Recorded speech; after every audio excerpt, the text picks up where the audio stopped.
Do you know that intercourse was literally the first thing that happened in a broken world? You can read it. Genesis 4, verse 1. Adam knew his wife Eve.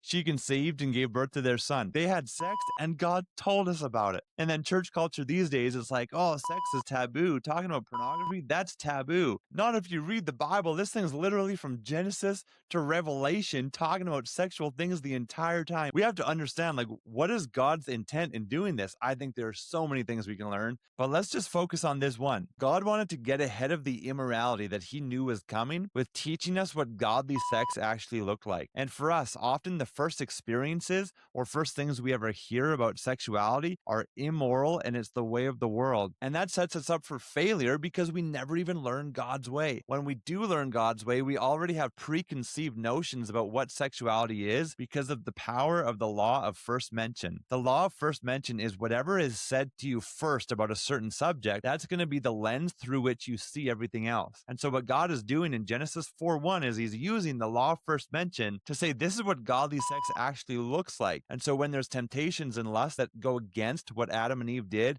in the presence of the Lord, now we know how to judge that and say no to the counterfeit and rest in God's design for sexuality. Follow for more to find Jesus at the center of your sex drive.